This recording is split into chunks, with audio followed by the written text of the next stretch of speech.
Hello दोस्तों, रिलायंस के बारे में वीडियो में बात करेंगे। डीमर्जर कंपनी का होने जा रहा है, उसको हम समझेंगे और इस चीज को मार्केट ने बहुत ही पॉजिटिवली लिया है।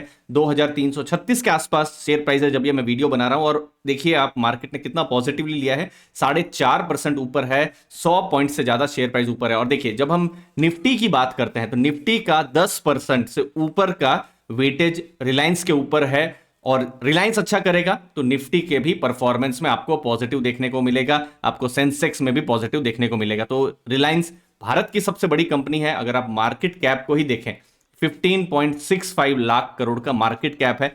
अगर ये कंपनी अगर कुछ नया, कुछ वैल्यू अनलॉकिंग जैसा चीज करती है तो फिर बिल्कुल इसको भी मार्केट यहां पर पॉजिटिवली ले सकता है, जो कि अभी लग रहा है। तो फाइनेंशियल सर्विसेज से जुड़ी क्या इंपॉर्टेंट डिटेल्स हैं, अपडेट्स हैं, ट्रिगर्स हैं, समझेंगे। देखिए रिलायंस इंडस्ट्रीज के अंदर में बहुत सारी कंपनियां हैं, जैसे रिलायंस जियो है, रिलायंस रिटेल कंपनी है।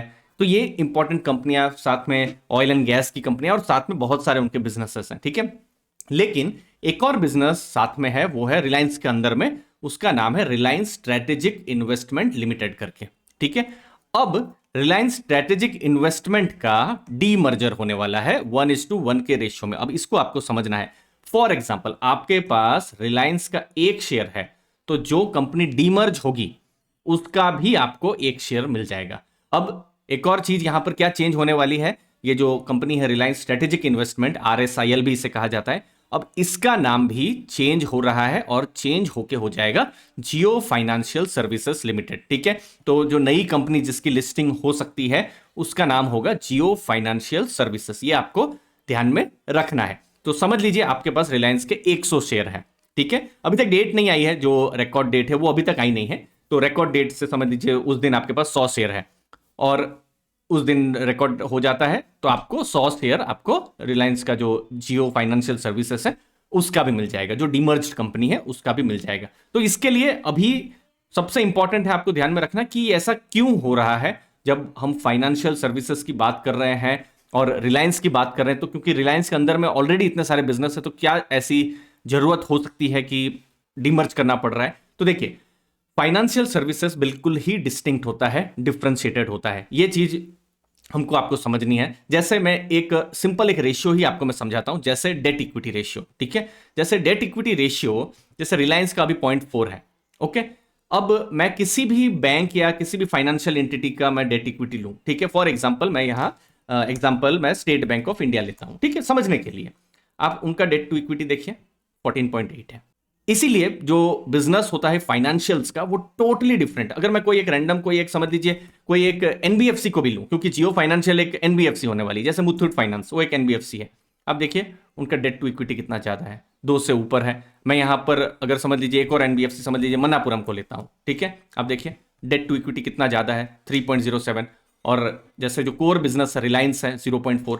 क्योंकि जब आप एनबीएफसी होते हैं, जब आप फाइनेंशियल सेक्टर में काम कर रहे होते हैं, तो डेट आपके लिए एक्चुअली में जरूरी होता है बिजनेस को ग्रो करने के लिए। और ये डेट रहेगा, लेवरेज रहेंगे, तो इसीलिए कंपनी ने जो सोचा होगा, जो बोर्ड है, इतने इंटेलिजेंट लोग बोर्ड में बैठे हुए, तो उन्होंने सोचा होगा कि एक सेपरेट कंपनी कर दें तो फिर ज्यादा बेहतर रह सकता है। अब यहां पर फाइनेंशियल सर्विसेज का बिजनेस जो है नेचर भी अलग होता है, कंपटीशन भी अलग अलग तरीके से है, तो एक फोकस मिल सकता है फाइनेंशियल कंपनी को अलग तरीके से। उसके साथ साथ यहाँ के जो इन्वेस्टर्स होते हैं, फाइनेंशियल सर्विसेज के इन्वेस्टर्स हैं, लेंडर्स हैं, वो सब डिफरेंट होते हैं। और एक और चीज जो कंपनी कह रही है कि कुछ वैल्यू अनलॉकिंग की भी पॉसिबिलिटी हो सकती है। तो ये सब कुछ इंपॉर्टेंट कारण है जिसकी वजह से रिलायंस, जो कि इतनी बड़ी कंपनी है, 15 लाख करोड़ की कंपनी है, निफ्टी का लगभग 10% है, वो अपना जो फाइनेंशियल जो बिजनेस है उसको अलग कर रही है। और आपको कुछ ही महीनों में आपको हो सकता है एक नई लिस्टिंग भी आपको देखने को मिले।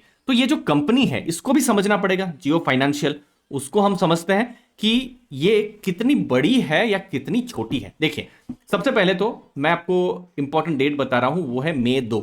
इस दिन क्रेडिटर्स और शेयर होल्डर्स की मीटिंग होने वाली है। तो अगर कोई नेक्स्ट ट्रिगर है जहां पर हमको नेक्स्ट इंफॉर्मेशन मिलेगा, अप्रूवल्स क्या हो रहे हैं, क्या नई चीजें हो रही है, क्या नई भविष्य की डेट्स हो सकती है, तो हमको मई 2 को ही पता चलने वाला है।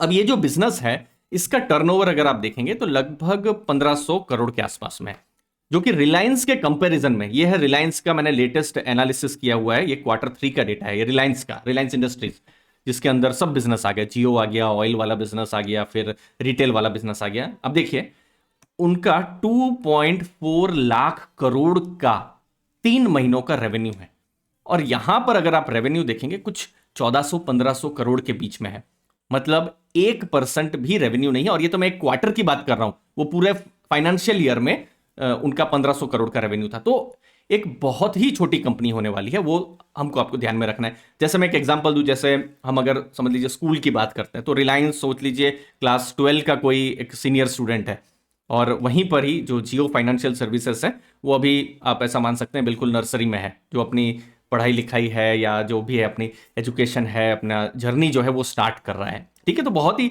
ये जो बिजनेस है अभी ग्रोइंग स्टेज में है, और अभी भी बहुत सारे डेटा जो है, क्योंकि जैसे मैं अभी Q3 का भी जब एनालिसिस कर रहा था, जैसे ये सब जो डेटा में लाया हूं, जब मैं एनालिसिस कर रहा था, तो मोस्टली फोकस जो था जियो के बिजनेस में, जो जियो टेलीकॉम का बिजनेस है, रिटेल के बिजनेस में, ऑयल एंड गैस के बिजनेस में, और फिर बाकी बिजनेसेस में था, लेकिन फाइनेंशियल्स के बारे में बहुत ज़्यादा नहीं था, क्योंकि देखिए इतनी बड़ी कंपनी है, उसमें भी छोटा अगर कुछ हो तो फिर उतना फिर मेंशन भी नहीं करते हैं। सोचिए इतनी बड़ी कंपनी है। तो अब लेकिन नए नए डेटा आते रहेंगे, अलग अलग हमको पता चलेगा, और चूंकि ये एनबीएफसी होने वाली है तो क्या नेचर ऑफ बिजनेस रहेगा उसके बारे में अगले कुछ दिनों में हमको डेटा आते रहेंगे। सिर्फ अगर Q3 की ही अगर आप बात करें तो 17,806 करोड़ के पास में इनका प्रॉफिट हुआ था, जब हम रिलायंस की बात कर रहे हैं। ओवरऑल जब हम रिलायंस का अभी का अगर आप देखेंगे प्राइस टू अर्निंग देखेंगे तो 24 के आसपास में है, और हमने पिछले एक साल में देखा है, जैसे आप यहां पर देख सकते हैं, पिछले एक साल में रिलायंस का शेयर प्राइस लगभग 12% नीचे है। इनफैक्ट इसमें तो आज के दिन का जो थोड़ा उछाल है वो भी कैप्चर हो गया, नहीं तो स्थिति इतनी अच्छी नहीं थी। ठीक है, वाईटीडी भी आप देखेंगे जनवरी 1 से भी अगर आप देखेंगे तो भी शेयर प्राइस 9% नीचे है, क्योंकि जब साल की शुरुआत हुई थी तो 2575 के आसपास शेयर प्राइस था। तो यहां पर इसके बाद क्या कुछ जो हिस्टोरिकल वैल्यूएशन है, जैसे मैं यहां 10 साल का डेटा निकाल रहा हूं, उसके कंपैरिजन में कंपनी क्या कुछ सस्ती मिल रही है। तो देखिए मीडियन पी उनको 19 का मिला हुआ है 10 साल में, 5 साल में मीडियन पी लगभग 26 का मिला है। तो 5 साल का डेटा के हिसाब से देखें तो रिलायंस हो सकता है अभी भी थोड़ा सा सस्ते में मिल रहा है। ठीक है, प्राइस टू बुक को अगर हम देखें 5 साल का तो 2.2 का प्राइस टू बुक है। ठीक है, प्राइस टू बुक वो भी मैं आपको समझा दूं, जैसे ये बुक वैल्यू होती है। बुक वैल्यू मतलब क्या कि थियोरिटिकली कोई भी कंपनी लास्ट में जब भी अपने जो भी लोन्स हैं सब कुछ चुका दे तो एक शेयर की क्या कीमत रही, ठीक है, तो वो बुक वैल्यू कही जाती है। तो प्राइस टू बुक अगर आप देखेंगे अभी 1.96 2 के आसपास में है, और अपना मीडियन अगर आप देखेंगे तो 2.2, तो उसके कंपैरिजन में थोड़ा सस्ता मिल रहा है। और 10 साल का अगर आप देखेंगे तो उसी लेवल पर मिल रहा है, 10 साल का भी प्राइस टू बुक 2 के आसपास में है। तो हम देख पा रहे हैं अपने 10 साल के एवरेज के बिल्कुल फेयर वैल्यू के पास में रिलायंस का वैल्यूएशन के हिसाब से चल रहा है, और 5 साल के साथ कंपेयर करें तो भी थोड़ा सा यहां पर अभी थोड़ा सा अंडर वैल्यूड लग रहा है। और अगर ये जो फाइनेंशियल का जो बिजनेस है इसमें अगर कुछ वैल्यू अनलॉकिंग हो सकती है तो वो और भी पॉजिटिव हो सकता है। लास्ट में क्या रिलायंस में म्यूचुअल फंड्स का इंटरेस्ट आ रहा है या नहीं, ये फरवरी एंड तक का लेटेस्ट डेटा है, जहां पर हम देख रहे हैं जैसे अगर आप नवंबर का महीना देखेंगे उस समय में 37.5 करोड़ शेयर्स जो थे वो म्यूचुअल फंड्स के पास में थे। फिर दिसंबर, जनवरी और फरवरी हमने देखा है कॉन्सिस्टेंटली म्यूचुअल फंड्स ने खरीदा है, और ये लगभग 40.8 करोड़ शेयर हुए हैं। तो ये जो गिरावट एक्चुअली में हुई है वहां पर म्यूचुअल फंड्स ने, जो भारत के म्यूचुअल फंड्स हैं, उन्होंने बाई किया है। और चूंकि मेरा एक पर्सनल फ्रेमवर्क है जहां पर मैं म्यूचुअल फंड्स की जो बाइंग है उसको ज़्यादा मैं फोकस में रखता हूं कंपेयर टू एफआईआईज की, क्योंकि जो भारत की जो कंपनियां हैं, जो म्यूचुअल फंड्स हैं, मुझे ऐसा लगता है कि वो लोग भारत के बिजनेस को और अच्छे से जानते हैं, और उन्होंने एक्चुअली बहुत अच्छा अल्फा भी पास्ट में क्रिएट किया हुआ है। बट अगेन ये मेरा व्यू, ऐसा नहीं है कि एफआईआईज लोग कमा नहीं रहे हैं, वो लोग भी कमा रहे हैं, लेकिन एफआईआईज के लिए ऐसा मेरा मानना है कि समझ लीजिए उनके पास 100 रुपए होते हैं तो फिर 20 रुपए चाइना में होते हैं, 10 रुपए कोरिया में होते हैं, इंडिया में कुछ 5-6 रुपए होते हैं, तो फिर उतनी फोकस उनका नहीं रहता है, सब जगह का उनको पैसा देखना पड़ता है। जैसे लेकिन भारत के अगर म्यूचुअल फंड है तो 100 का मैक्सिमम जो है 100 का 100 रुपया भारत की कंपनियों में करेंगे, और फिर चूंकि भारत के ही mostly fund managers research team होती है तो उनको फिर हमारा देश कैसा चल रहा है, क्या इंपॉर्टेंट चीजें, उनको थोड़ा ज्यादा नॉलेज रहता है। बट अगेन ये डिबेटेबल विषय है, आपको एफआईआईज भी अच्छा लग सकता है, मेरा प्रेफरेंस जनरली डीआईआईज का रहता है। ठीक है, मुझे उम्मीद है आपको वैल्यू मिली होगी इस वीडियो से। नए नए जैसे जैसे डेटा आते रहेंगे, उभरते रहेंगे, हम आपके साथ शेयर करते रहेंगे। आपके कीमती समय के लिए बहुत बहुत धन्यवाद। थैंक यू दोस्तों। इन्वेस्टर्स के जॉब है, बिजनेस है या वो पढ़ाई कर रहे हैं और डेली न्यूज और नॉइज में इन्वेस्टिंग पर फोकस कर पाना एक बहुत बड़ा चैलेंज हो जाता है। प्लस इतनी सारी स्ट्रेटेजीज हैं कि कंफ्यूजन हो जाता है कि करना क्या है। तो हम स्टॉक सिलेक्शन और सेक्टर एनालिसिस पर एक कॉम्प्रिहेंसिव कोर्स लेकर आए हैं, जहां पर live demo, tools, live classes, learning materials, market insights, इन सब के बारे में हम बात करेंगे। 6 घंटे से ज्यादा का यहां पर कंटेंट है, जहां पर आपको इन्वेस्टमेंट से जुड़ी यूनिक इनसाइट्स मिल सकती है। मैंने डिस्क्रिप्शन बॉक्स में लिंक दी हुई है और इस कोर्स को एक भारी डिस्काउंट में आप अवेल कर सकते हैं और मुझे उम्मीद है ये कोर्स आपको एक डायरेक्शन जरूर देगा। थैंक यू दोस्तों।